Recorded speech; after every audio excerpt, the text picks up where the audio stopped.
पिछले एपिसोड में inner gate के 9 चीफ स्टूडेंट को सेलेक्ट करने आ गए थे। इसके बाद 5 सोल मास्टर कहता है, मुझे उम्मीद है तुम सब मेरे 5 सोल डिवीजन को ज्वाइन करोगे। मेरे डिवीजन में तुम सभी के लिए बहुत से प्रैक्टिस मौजूद हैं जो तुम लोगों के एट्रीब्यूट के लिए बिल्कुल परफेक्ट हैं। केनगोंग टेम्पल में प्रैक्टिस करने के बाद मैं तुम सभी को 4 मेरिडियन पिल्स फॉर्मेशन दिखाऊंगा। तुम सभी को इसके लिए सोच समझ कर डिसीजन लेना होगा क्योंकि हेवन तक जाने का यही एक चांस है। तभी रियून चीफ कहती है, आपने बहुत ज्यादा बोल दिया। चीफ एल्डर के रूप में हमें उनके चॉइस को इन्फ्लुएंस नहीं करना चाहिए। तभी फॉर्मेशन मास्टर कहता है, रियून चीफ की बात सही है। 5 सोल मास्टर ने बहुत बोल दिया। फिर 5 सोल मास्टर कहता है, इन बातों का 4 मेरिडियन पिल्स फॉर्मेशन से कुछ लेना देना नहीं है। मैं इन चीजों में टाइम वेस्ट नहीं करना चाहता।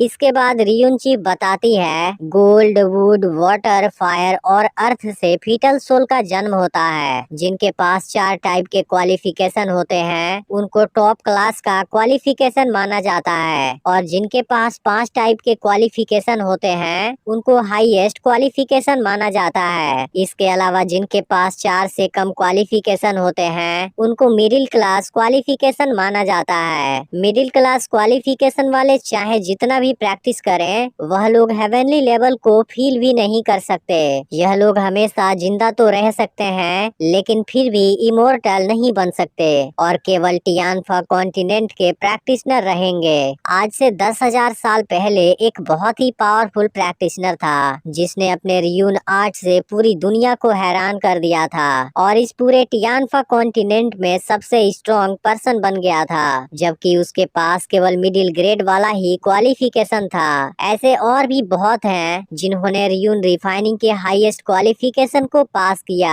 मेरे रियून डिवीजन में हर कोई इसे बहुत मेहनत से स्टडी कर रहा है। मिडिल क्लास क्वालिफिकेशन वाले प्रैक्टिशनर भी फेमस हो सकते हैं। Gold, would, water, fire, earth, wind, lightning, ice, time, space, light, beast और डेथ, ये 13 टाइप के एट्रीब्यूट वाले प्रैक्टिशनर होते हैं, जिसमें से सभी अपने खुद के एट्रीब्यूट के अनुसार अटैक और डिफेंस रियून को रिफाइन कर सकते हैं। इसके अलावा जब रियून का लेवल बढ़ता है वह खुद के लिए रियून को डिफाइन भी कर सकते हैं और खुद को स्ट्रॉन्ग बना सकते हैं। जिस तरीके से हम रियून प्रैक्टिस करते हैं वह ruin student, ruin refining master, grand master ruin, ruin Holi master, ruin ancestor master, ruin immortal master, master God ruin और इनके अलावा भी बहुत सारे हिस्सों में डिवाइडेड है। ऐसे बहुत से र्यूमर है कि रियून प्रैक्टिस में कभी इसका एंड एक्सप्लोर नहीं हुआ। इस वजह से तुम सभी इमेजिन कर लो, रियून्स को रिफाइन करना तुम्हारा सबसे बेस्ट चॉइस हो सकता है। यह सुनकर बहुत से स्टूडेंट्स रियून चीफ को रिस्पेक्ट देते हैं। जिसके बाद रियून चीफ कहती है, मुझे बहुत खुशी है कि तुम सब रियून डिवीजन को चूज करना चाहते हो। तुम सब मेरे पीछे आकर खड़े हो जाओ। जिसके बाद मैं तुम सब की फीटल सोल के एट्रीब्यूट को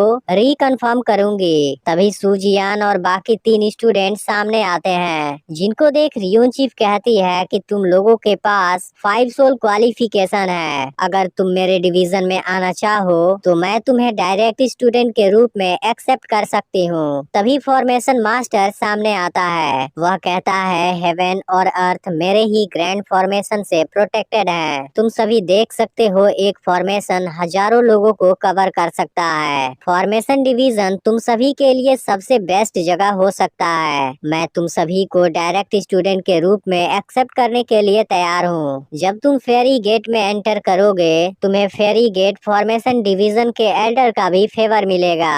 यह सुनते ही एक स्टूडेंट फॉर्मेशन डिवीजन को ज्वाइन करने का डिसाइड कर लेता है। इस पर फॉर्मेशन मास्टर कहता है, जब तुम फॉर्मेशन डिवीजन से लौटोगे मैं तुम्हें ट्रेजर दूंगा। अब यहाँ सूजियान और बाकी 2 लड़के 5 सोल वाले बचते हैं। फिर फॉर्मेशन मास्टर उनकी चॉइस पूछता है, जिसके बाद ये दोनों लड़के भी फॉर्मेशन डिवीजन को ज्वाइन कर लेते हैं। लेकिन सूजियान ने अभी तक कोई डिसीजन नहीं लिया है। फिर टैन्यू कहता है, सूजियान तुम कहीं मत जाना, केवल 5 सोल डिवीजन में ही रहना। यह सुनकर 5 सोल मास्टर कहता है, सूजियान तुम्हारा लवर सही बोल रहा है। तब सूजियान तुरंत बताती है कि वह मेरा लवर नहीं है, आपने गलत समझ लिया। इस पर 5 सोल मास्टर कहता है, हो सकता है, लेकिन अब मैंने तुम्हें अपने डायरेक्ट डायरेक्ट स्टूडेंट के रूप में एक्सेप्ट कर लिया है और काफी खुश होता है। तभी रियून चीफ कहती है, 5 सोल मास्टर क्या आप हंसना बंद करेंगे? प्लीज आप किसी दूसरे चीफ एल्डर के इलेक्शन में दखल अंदाजी मत कीजिए। अब रियून चीफ स्टूडेंट से अपने डिवीजन में ज्वाइन होने का चॉइस पूछती है, लेकिन दोनों कहते हैं कि हमारे पास दूसरी चॉइस है। इसके बाद फॉर्मेशन मास्टर उन स्टूडेंट को अलग कर देता है जो उनके फॉर्मेशन डिवीजन को ज्वाइन करना चाहते हैं। फिर आर्म डिवीजन की मास्टर कहती है, weapon class, ordinary weapons, spirit weapons, artifact weapons, semi precious weapons, noble weapons, semi holy weapons और गॉड वेपन्स, यह सभी वेपन रिफाइनर के भाग हैं। तुम सभी इस डिवीजन में भी स्टूडेंट के रूप में ज्वाइन कर सकते हो। जिसके बाद इसमें weapon refining master, weapon grand master, noble weapon master, weapon holy master, weapon fairy master की लेवल पर आ सकते हो।